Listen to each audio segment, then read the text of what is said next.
자, 오늘 말씀의 제목을 다 같이 한번 말해봅니다. 내 힘이 빠질 때 하나님은 역사하십니다. 아멘. 요셉이 애굽의 국무총리가 되고 이 아들 하나 잘 둔 덕분에 이 야곱은 애굽으로 70명의 가족을 데리고 이민을 갑니다.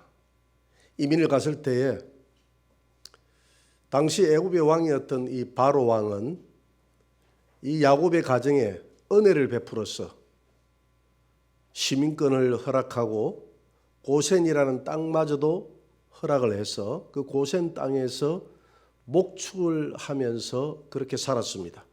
당시 애굽은 목축업이 아니라 그 나라는 농사를 짓는 농업 국가였어요. 목축을 천하게 여겼는데, 그러나 이 이스라엘은 이 목축업이 자기들의 그 주업 아닙니까? 그러다 보니까 이 고센 땅이 너무 살기 좋은 땅이에요. 이스라엘 백성들이 보기에는 살기 좋은 땅입니다. 비옥한 토지는 아니지만 사실 그 양들이 또 염소 떼들이 먹기에는 비옥한 토지가 중요한 게 아니라 비옥한 풀이 중요한 것이죠. 그리 풀이 나는 그 고센 땅에서 이스라엘 백성들이 엄청 번성하기 시작합니다. 당시에 야곱의 가족들이 살았을 당시에 애굽의 그 정치 상황을 이 성경에는 자세히 나와 있지 않지만 이 고대사를 보면 애굽의 그 본토인을 팔레스타인 땅에 있는 이 힉소스라는 이 종족이 쳐들어와 가지고 그 애굽이라는 나라를 점령하게 됩니다. 점령을 하면서 힉소스라는 왕조를 세우는데, 이 왕조가 이방, 애굽으로 치면 이방 왕조죠. 이 이방 왕조가 150년간을 지배하게 됩니다. 노아에게는 세 아들이 있었죠. 셈, 함, 야벳이 있었는데 이 가나안 땅에는 이 셈 족속들이 살았거든요. 그러니까 우리는 셈 족속의 후예들이에요. 이스라엘과 마찬가지로. 그러니까 이 힉소스 왕족은 셈 족속이었고 애굽에 사는 본토인들은 함 족속이었다는 것이죠. 이 함 족속을 셈 족속이 지배를 하고 150년간을 살았다는 겁니다. 근데 당시에 팔레스타인 땅에서 이주를 해왔던 이 요셉의 가족도 같은 셈 족속이죠. 그러다 보니까 동료의식을 느끼고 이 왕은 이 요셉을 총리를 세우는데 주저함이 없었고 또 그 가족을 같은 셈 족속이었기 때문에 받아들이는데 주저함이 없이 함께 번영을 누리게 됩니다. 이게 이제 세상의 역사예요. 그러나 하나님의 관점에서 쓰여지는 성경은 이 모든 것이 하나님의 주권이었죠. 이렇게 이 셈 족속, 그러니까 힉소스 왕조가 150년간의 영화를 누릴 때에 이 이스라엘 백성들이 굉장히 함께 고센 땅에서 번성을 하게 되죠. 150년이 지나고 난 이후에 이 힉소스 왕조가 애굽의 본토인들에 의해서 다시 무너지게 됩니다. 무너지게 되면서 새 왕조가 들어서게 되죠. 오늘 그 상황을 출애굽기 1장 6절에는 이렇게 이 새 왕조를 이렇게 소개하고 있습니다. 1장 6절을 한번 다 같이 읽어봅니다. 다 같이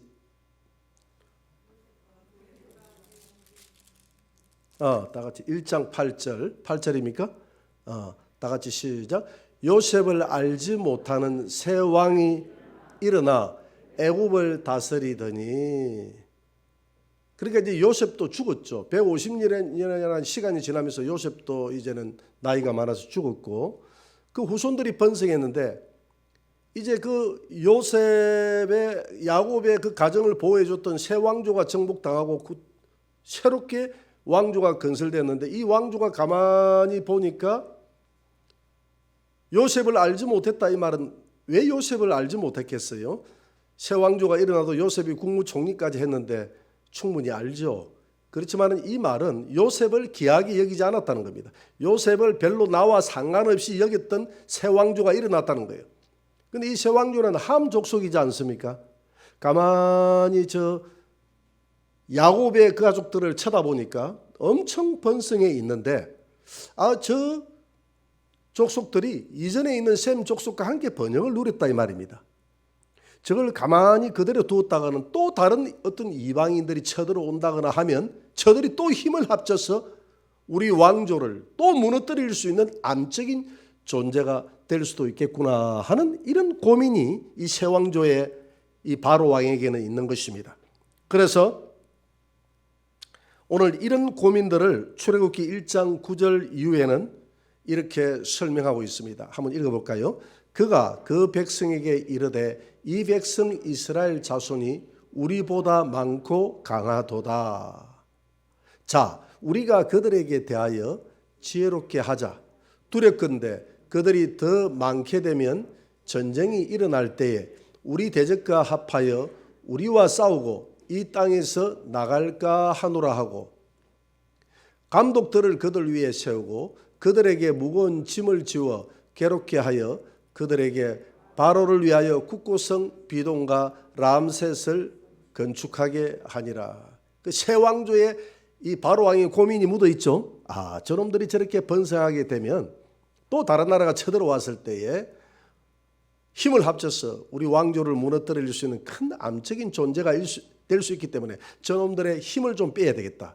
그래가지고 저들을 종으로 노역자로 강제 노역을 시키면서 오늘 본문에 보니까 이 비돔과 람셋이라는 이 국구성, 그리고 국가에서 하는 이 건축하는 성이죠, 성.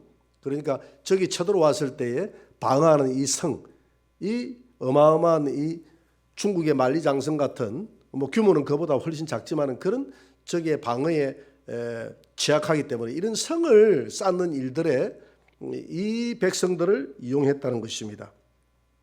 그런데 그렇게 해가지고는 가만히 보니까 더 번성한 거예요. 그냥 그 노예들이 그냥 이 일하는 사람들이 먹고 자고 일하고 육체 노동하고 하니까 애기도 더 잘 낳고 더 건강하고 더 번성하고 이러니까 이 안 되겠다, 이 큰일 났다 싶어서 왕이 결단을 하죠. 그 애굽의 산파들에게 명령을 합니다.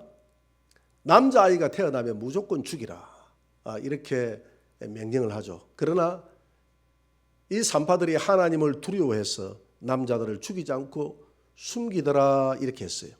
왜 안 죽였느냐 이렇게 하니까 이 히브리 민족들은 우리 애굽 여자들하고 달라서 벌써 가보면 아기를 낳아가지고 다 자기 품 안에 가지고 있는데 빼앗아가지고 참 죽이기가 난처했습니다. 내가 받았더라면 내가 그 자리에서 죽여버리겠는데 방법이 없습니다. 이렇게 거짓말을 했어요. 그랬더니 하나님이 이 산파들과 산파들의 가정에 복을 주었다 이렇게 설명하고 있습니다. 자, 이런 시기에 어쨌든 남자애들은 죽이라고 했기 때문에 산파들이 숨기는 데는 한계가 있지 않겠습니까? 이런 가운데서도 죽이는 일들이 빈번하게 일어났겠죠.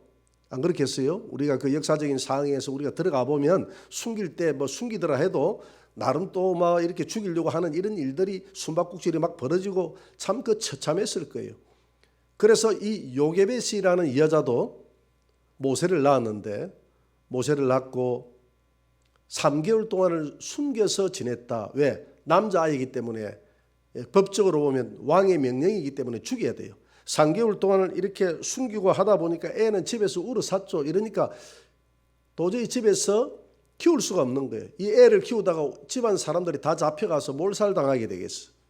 그래서 방법이 없어서 이 애를 갈대 상자에 넣어서 역청을 안과 밖으로 칠을 해가지고 바구니에 넣어서 나일강에 띄우는데 그냥 물에 띄어버리는 것이 아니라 저 밑에서 정기적으로 이 바로의 딸이 그러니까 공주죠. 공주가 가끔 시녀들을 데리고 모욕을 나오는 그 시간에 맞춰가지고 이 갈대 상자를 떠내려 보냅니다. 그러면서 이 요게벳이 자기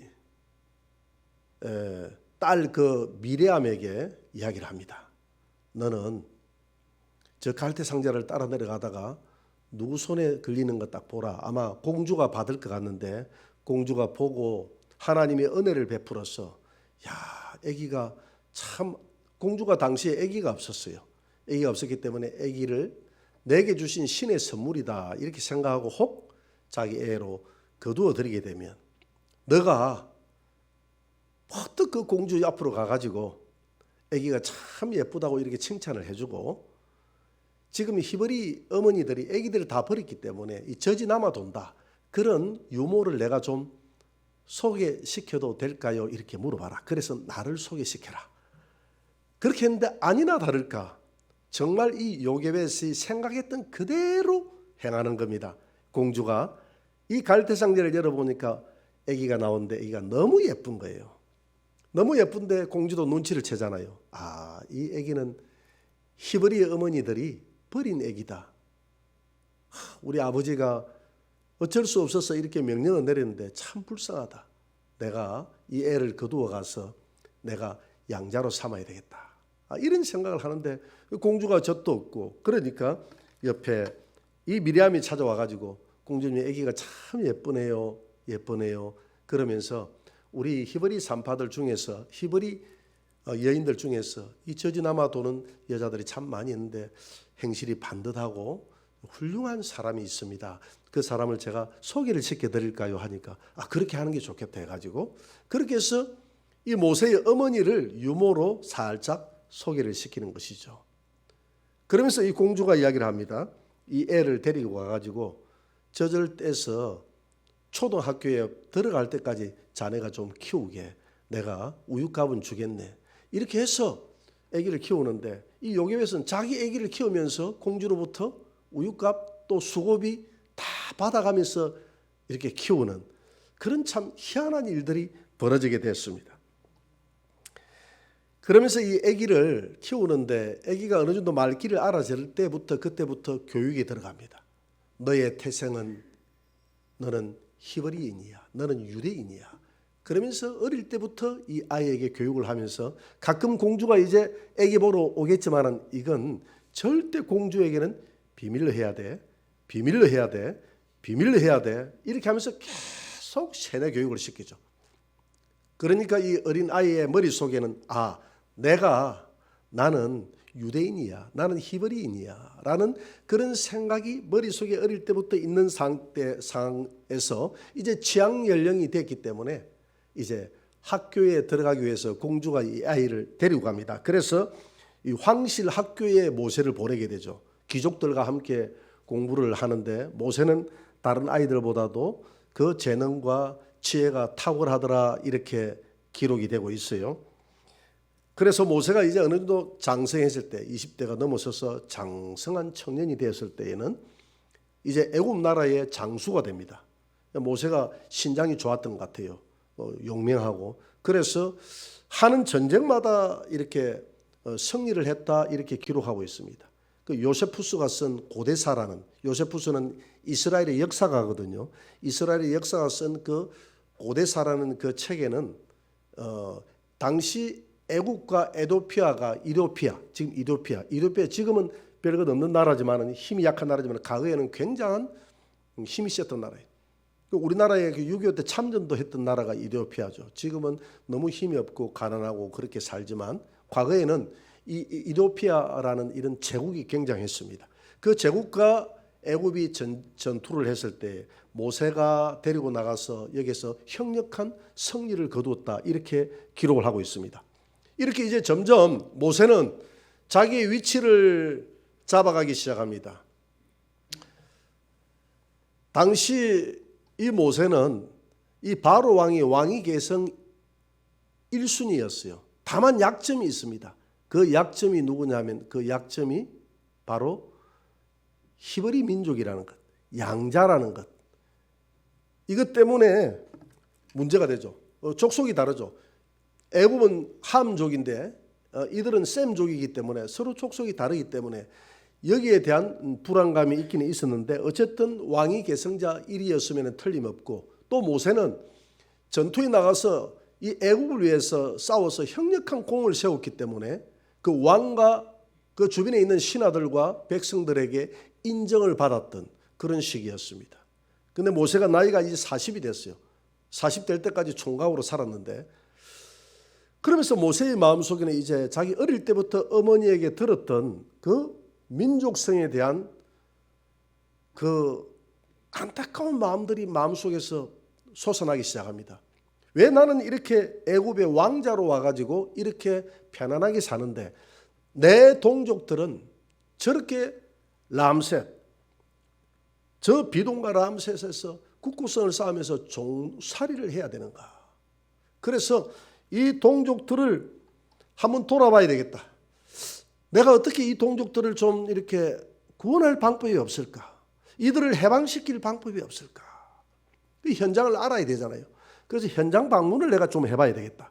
그래서 모세가 수행원을 대동하지 않고 자기 혼자 살짝 이 히브리 민족들이 공사하는 현장으로 방문을 하게 됩니다.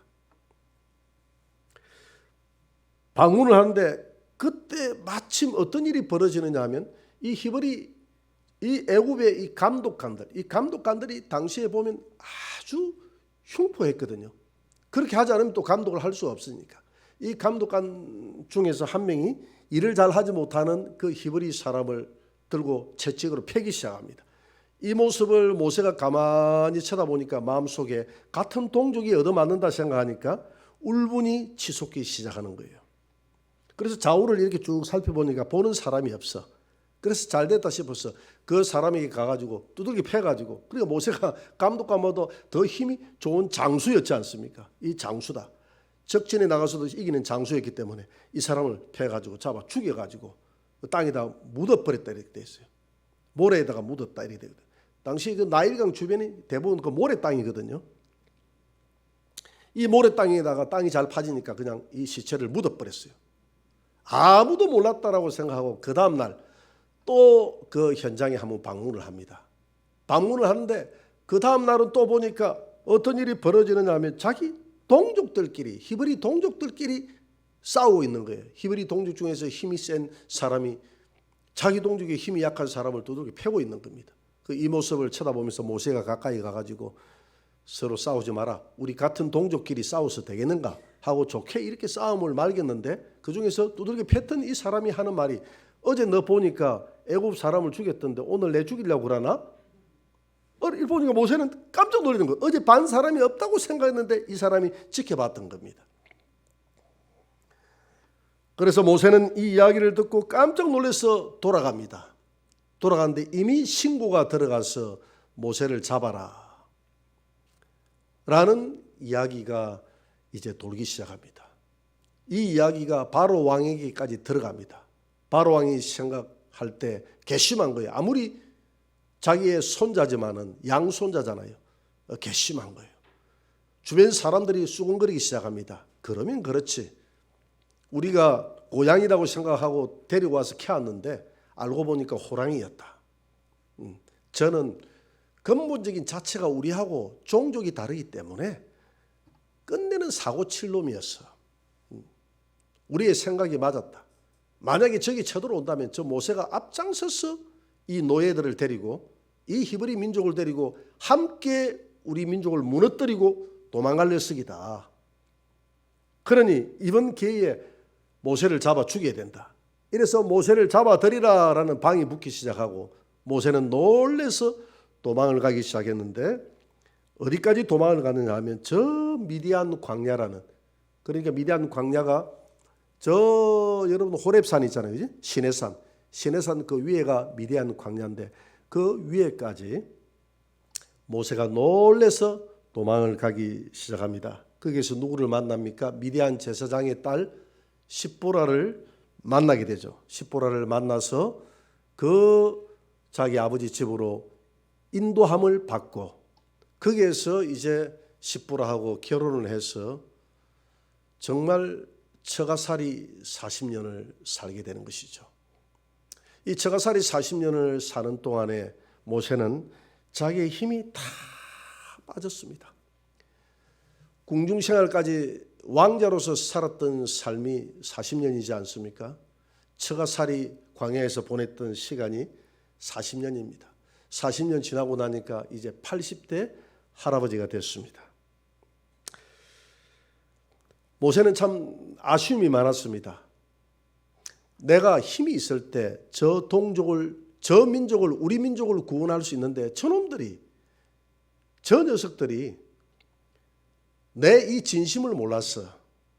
내 진심을 몰라서 나에게 적개심을 품고 나를 같은 동족으로 받아들이지 않았구나. 모세는 너무 안타까웠어요. 그래서 모세의 이런 마음을 사도행전 7장 38절 25절에서 스데반은 이렇게 표현을 하고 있습니다. 한번 읽어볼까요? 그는 그의 형제들이 하나님께서 자기의 손을 통하여 구원해 주시는 것을 깨달으리라 생각하였으나 그들이 깨닫지 못하였더라. 그는, 이 모세는, 그의 형제들이 모세 자기 손을 통해서 하나님이 구원해 주려고 자기를 왕자로 세웠어. 이 왕자에서도 또 왕자에서 왕위 계승 1인자에다가 또 뭡니까? 그 장수가 되어서 가는 데마다 협력한 공을 세우고 지금 그 나라에서 인기가 급속도로 올라간 상태에서 자기가 잘 풀리면 이 나라 이 민족들의 이 비동과 람셋에서 이렇게 노역하는 이 문제들을 해결해 줄 수도 있잖아요.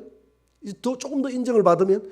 그런 이제 구상을 가지고 다가갔는데 이 민족들이, 그렇게 히브리 민족들이 깨닫지 못하고 나를 적대시하고 나를 고발하고 내 편이 되어주지 못해서 스스로 자기들이 종살이에서 헤어나오지 못하고 자유하지 못하고, 근데 복을 쉽게 이야기해서 복을 차버렸다.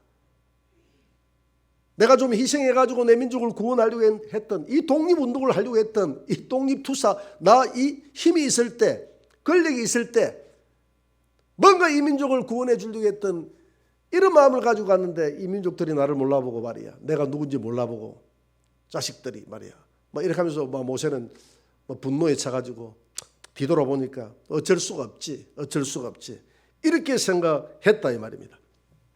여러분, 모세가 이렇게 생각했던 이런 생각들이 우리가 이 땅에 살아가는 사람들의 보편적인 생각이죠. 그렇지 않습니까? 우리가 힘이 있을 때 뭔가 내게 좀 부탁을 해라. 우리 집안에 누가 힘이 있을 때 좀 이 일을 하자. 돈이 있을 때 이 일을 좀 하자. 좋은 자리에 앉아 있을 때 이 일을 좀 하자. 이렇게 생각하는 것이 보편적인 일입니다. 또 세상 역사는 그렇게 돌아가는 것 같아요. 과거에 보면 우리 나라가 그 독립운동하고 할 때도 물론 힘없는 사람들이, 유관순이 같은 경우에는 이렇게 태극기를 들고 독립 만세라고 외쳤지만은 이 힘이 있는, 돈이 많았던 사람들은 그 만주나 미국이나 이런 데 가가지고 전부 다 이 돈을 대가지고 독립운동이 지속될 수 있도록 무기도 사기도 하고 이렇게 돈을 대가지고 했거든요. 그러니까 때로는 세상 역사는 이런 힘 있는 사람들을 통해서 역사를 이끌어 나갑니다. 그러나 성경은 그런 관점에서 세상의 역사를 보지 않아요. 성경은 하나님의 관점에 역사를 이끌어 가시는 분은 하나님이시다. 그래서 성경에는 역사를 어떻게 이끌어 갔냐 하면 바로 성경의 역사는 인간이, 하나님이 인류를 창조했다는 것이고, 인류를 창조했는데 인간은 타락했다는 것이고, 이 타락된 인간에게 죽음이 찾아오고 죽음 후에 심판이 있다는 것. 여기에서 하나님께서 인류를 버려두지 않으시고 끊임없는 메시아를 보낼 하나님의 약속을 하시고, 구약에 있는 성도들은 오실 메시아를 끊임없이 바라보게 하시고, 신약에 사는 우리는 오신 메시아를 끊임없이 바라보고 믿게 함으로써 인류 역사가 창조했던 창조의 본연의 모습을 회복해 나가는 이 역사, 이 역사를 가리켜서 구속의 역사, 구속사 이렇게 이야기합니다. 그 구속사의 관점, 그러니까 하나님이 우리 인류를, 택한 백성을 통해서 인류를 구원해 나가는 이런 관점에서 역사를 기록해 나갔다 이 말입니다. 이것을 가리켜서 구속사다. 세상의 역사하고는 좀 다르죠, 그죠? 세상의 역사는 다릅니다. 그 구속사의 관점에서 볼 때 이 역사를 이끌어 나가시는 분이 누구냐면 하나님이시다는 것입니다. 그런데 하나님은 결코 이런 세상의 힘과 능력을 통해서 하나님의 영광을 드러내지 않고, 하나님은 하나님의 방법대로 인간을 써나가는 거예요. 그런데 모세는 철저하게 세상의 방법, 세상의 권력에 있을 때, 힘이 있을 때 내가 쓰임 받겠다고 하는 것이 세상 사람들의 생각이고 모세의 생각이지 않습니까? 그러나 하나님의 역사는 반대예요. 하나님은 모세야, 네 힘으로 역사를 이끌어 나가는 것이 아니라 내 힘으로 이끌어 나간다는 것을 지금 보여주는 거예요. 그러면서 모세가 자기 힘으로 아무것도 할 수 없다는 것을 깨달을 때까지 하나님은 모세에게 힘을 뺐다 이 말입니다. 여러분, 우리 믿음의 사람들이 이런 생각 속에 우리가 잘못하면 우리가 착각 속에 빠질 수가 있어요. 베드로 같은 경우에서도 젊음이 있고 힘이 있을 때 내가 죽는 데까지 주님을 따라가서 함께 죽고 함께 살겠습니다. 힘이 있을 때, 젊음이 있을 때라고 했지만 주님은 그러잖아요. 네가 늙어서 두 팔을 벌리고 십자가를 지고 내 사명을 감당할 것이다. 그때 내 형제를 굳게 하라. 그러니까 이 말은 무슨 말이냐면 모세가 이 베드로가 어떤 힘이 있을 때 주의 일을 하고 주님을 위해서 살고 함께 하겠다는 것은 망구 세상적인 베드로 자기 생각이고, 네가 힘이 다 빠지고 네가 실패했을 때, 그 늙은이가 됐을 때 내가 너를 들어 쓰겠다는 것이거든요. 여러분, 하나님은 세상의 역사는 징기스칸이 힘이 있을 때 세상을 정복했고, 나폴레옹도 힘이 있을 때 세상을 정복했고, 알렉산더 대왕도 힘이 있을 때 전 세계를 지배했습니다. 그렇지 않아요? 그러나 하나님의 방법은 정반대예요.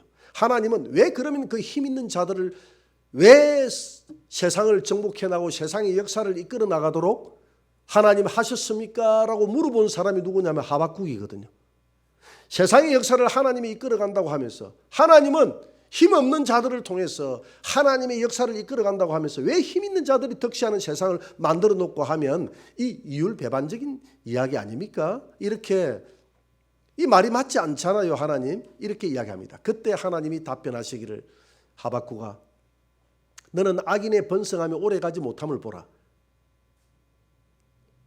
악인의 번성하며 오래가지 못하고 저들의 종말은 멸망이라고 이야기합니다. 그러면서 이런 세상의 제국들이 힘이 있어서 세상에서 잘 되는 것 같지만은 결국은 하나님은 그 세상의 제국들을 심판의 도구로 어떻게 무너지는가, 어떻게 자기 힘으로 바벨탑을 세우고 어떻게 자기 힘으로 높아지고 부귀와 번영을 누리는 저들의 종말이 어떻게 되는가를 보라는 것입니다. 그래서 심판의 도구로 사용한다는 것을 분명히 하나님은 말씀하시고, 내 백성 이스라엘이 비록 저 제국들에게 짓밟히지만 종국적으로는 이렇게 연약하고 짓밟히는 내 민족을 통해서 구원자가 나게 하시고 전 세계를 구원해 나가는 하나님의 역사를 써나가겠다는 것이 하박국에게 주신 바로 하나님의 답변이었습니다. 그래서 오늘 모세에게도 이야기합니다. 제자들에게도 주님은 이야기하지 않습니까? 제자들이 복음을 듣고 난 이후에 주여 우리가 이 복음을 빨리 전하겠나이다 라고 이야기하니까, 네 힘으로 복음 전하려고 생각하지 말라. 힘을 빼라. 너희들이 저 예루살렘 성에 가가지고 위로부터 하나님의 능력을 힘입을 때 그 능력에 힘입어서 복음을 전하라.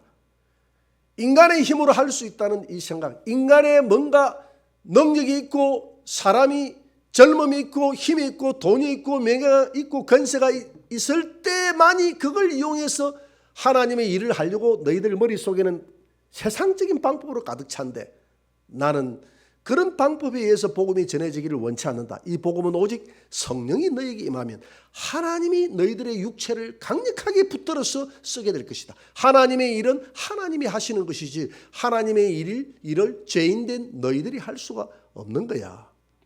믿으십니까? 이렇게 하나님이 이야기하는 겁니다. 오늘 모세에게도 마찬가지입니다.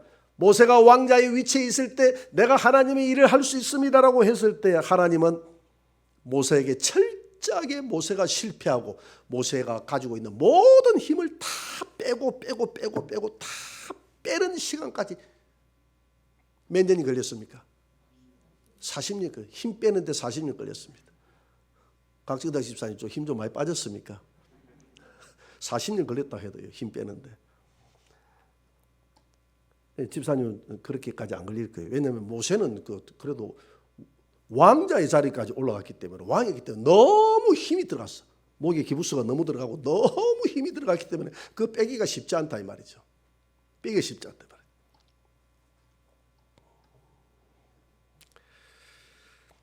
모세가 힘이 다 빠졌습니다. 하나님이 보실 때 이제 자기 힘으로 아무것도 할 수 없다는 것을 이제 모세가 깨달았을 때, 그때에 하나님이 모세를 찾아갑니다. 오늘 그 장면이 오늘 우리가 읽었던 이 장면이에요. 출애굽기 3장 2절을 한번 봅니다. 다 같이 시작.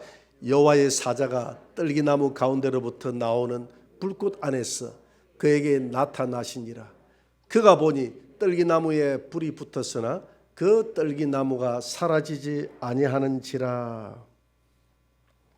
여러분, 여호와의 사자가 천사 아닙니까? 천사가 이 떨기나무는 가시나무거든요. 이 광야의 가시나무에 이 불이 붙었다는 것은 이 천사가 항상 나타날 때는 천사는 하나님이 바람으로 불꽃으로 사용한다고 그랬거든요.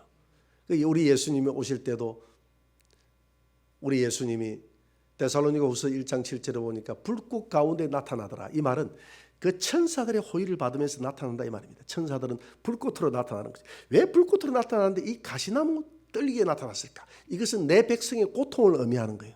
모세야, 모세야, 내 백성이 이런 가시 같은 이런 고통 속에 찔려서 고통당하고 있다. 그들의 고통의 소리, 그들의 고난의 소리, 그들의 고난의 소리가 내게까지 들렸느니라. 이 천사가 하나님처럼 나타나는 이유는 바로 천사들의 입에 하나님의 말씀을 줬기 때문에 이 천사가 하나님처럼 역사하는 줄 믿으시기 바랍니다. 그래서 우리도 마찬가지입니다. 우리 안에, 우리가 예수님은 아니지만 여러분들이 예수의 이름으로 귀신을 쫓아낼 때는, 예수의 이름으로 선포할 때는 바로 내 안에 예수의 이름으로 하기 때문에 곧 나는 예수님이 되는 거예요. 할렐루야. 또 그렇다고 해서 제 설교를 잘못 듣고 밖에 나가서 나는 예수다 이렇게 해가지고 그렇게 이상한 사람이 돼서는 안 되고요. 이 천사들이 모세야, 모세야, 나는 하나님이다, 내 발에 신을 벗어라 이렇게 왜 하는지, 분명히 천사인데, 천사라고 기록이 되어 있잖아요. 사도행전 7장에도 천사라고. 근데 왜 자기가 하나님처럼 이렇게 나타납니까? 그 입술에 하나님의 말씀을 줬기 때문에. 이 불꽃 가운데서, 이 고통스러운 이 가시나무 떨기의 가운데서 하나님이, 천사가 나타난 것은 곧 하나님이 나타난 거예요. 그 입술에 말씀이 있기 때문에. 하나님이 지금 말씀하시잖아요. 내 백성이 이런 가시나무 떨기 같은 이런 고통 속에 있느니라. 내가 이 백성을 쳐다보니까 오늘 가시나무에서 바라보듯이 내 마음이 그렇게 아프고 고통스럽다는 것입니다.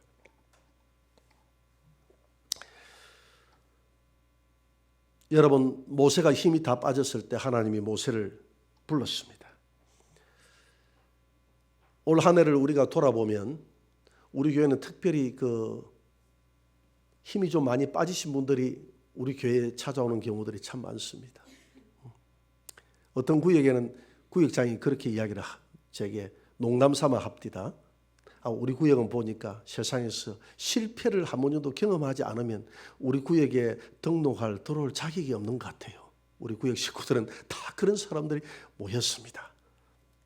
그런데 오늘 이 본문의 말씀을 보면 내가 가장 낮아지고 가장 실패했다, 내가 아무것도 할 수 없다라고 생각할 때, 그때가 곧 하나님이 여러분들을 사용할 시기임을 믿으시기 바랍니다.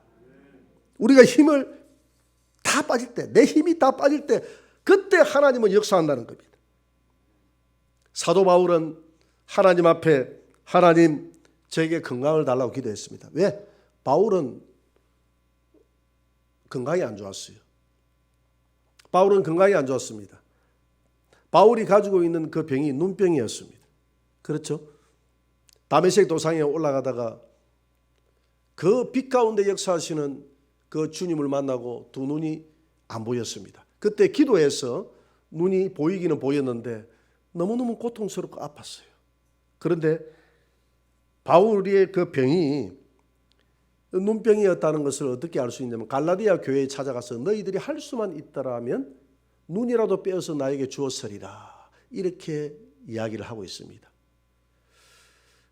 그때 바울은 하나님 앞에 3번 간절하게 기도했다고 했습니다. 내 은혜가 내게 족하다라고 하나님이 거절을 하죠. 그때 바울이 깨달았습니다. 하나님이 내가 약할 때 나를 들어 쓸 수 있구나. 바울은 모든 것이 강함이었어요. 많은 지식이 들어 있었습니다. 바울은 태어날 때부터 로마의 시민권을 타고났던 많은 재력이 있었습니다. 당시 로마 시민권은 두 가지밖에 없었어요. 이방인들이 로마 시민권을 타는 것은 돈을 주고 사든지 아니면 형력한 공을 이루어서 국가로부터 하사를 받든지. 근데 바울의 아버지는 돈이 많았기 때문에 시민권을 샀다 이렇게 볼 수 있죠. 그래서 바울은 어릴 때부터 좋은 교육을 받았습니다. 바울에게는 부족함이 없었어요. 돈이 많았어요. 학문적으로도 가말리엘 문화에서 최고의 수석이었습니다. 그리고 거기에다가 예수님 믿고 난 다음에 삼층천의 하늘에까지 올라갔다고 왔다고 고린도서 12장에 말하지 않습니까? 가지고 있는 모든 은사들을 다 손수건만 갖다 놔도 귀신들이 떠나고 병자가 낫는 희한한 일들이 일어나는 일들을 바울에게는 행했습니다. 하나님의 음성을 들었습니다. 남들이 가보지 못하는 천국을 구경하고 왔습니다. 바울의 마음이 아무리 겸손해지려고 해도 겸손해질 수가 없는 상태예요. 그래서 하나님이 그에게 가시를 준 것이었습니다. 바울은 이걸 받아들였어요. 그리고 바울은 기뻐한다고 그랬어요. 내가 연약할 때 하나님은 나를 들어 쓸 수 있기 때문에 내가 기뻐한다고 그랬습니다. 여러분 올 한 해를 돌아보면서 내가 많이 낮아져 있다고 여러분들은 고민할 필요가 없습니다. 모세는 아무것도 할 수 없는 정말 처가살이 40년 동안 얹혀 살면서 그 왕자의 기백, 그 애굽 나라의 그 장군의 기백은 다 사라지고 겨우 입에 풀칠하고 아무런 희망도 없이 살아갔을 때 그때에 하나님이 모세를 불렀다는 사실. 아무 힘이 없을 때. 그래서 하나님은 오늘 인류 역사는 하나님이 이끌어 나가실 때 제국들을 통해서 이끌어 나간다고 생각하는 것 같지만 제국들은 하나님의 심판의 도구요 멸망의 도구요. 하나님은 연약한 이스라엘 백성들을 통해서 역사를 이끌어 나간다는 사실. 아무것도 할 수 없다는 생각하는 그 사람을 통해서 하나님의 역사를 이끌어 나간다는 사실입니다. 여러분들이 실패하고 어렵고 힘든 연말을 맞이할 수도 있어요. 좀 그런 분들도 있을 겁니다. 그러나 코로나로 인해서 우리가 이민족들이 우리 교회들이 절망하고 좌절할 필요가 없습니다. 하나님은 이때 나를 사용하기 위한다. 이 생각을 전향적으로 바꾸는 것입니다. 오늘 여러분들이 가장 실패했다고 생각할 때, 내가 가장 아무것도 할 수 없다고 생각할 때, 오늘 하나님의 은혜를 맛보고 모세가 떨기나무 가운데서 주님을 만났던 것처럼 오늘 주님을 만나고 주님이 여러분들의 가정에, 여러분들의 사업장에, 여러분들의 삶 속에 역사할 수 있는 가장 절호의 기회라고 생각하시고 그 절망을 희망으로 바꾸어 나가고 모세의 하나님이 나의 하나님이라는 사실을 믿으시고 오늘 이 말씀은 나에게 주시는 주의 말씀이라는 것을 믿으시고 내년 한 해도 힘차게 희망을 가지고 내년 한 해를 소망하며 바라보는 저와 여러분들이 되시기를 주의 이름으로 축원합니다.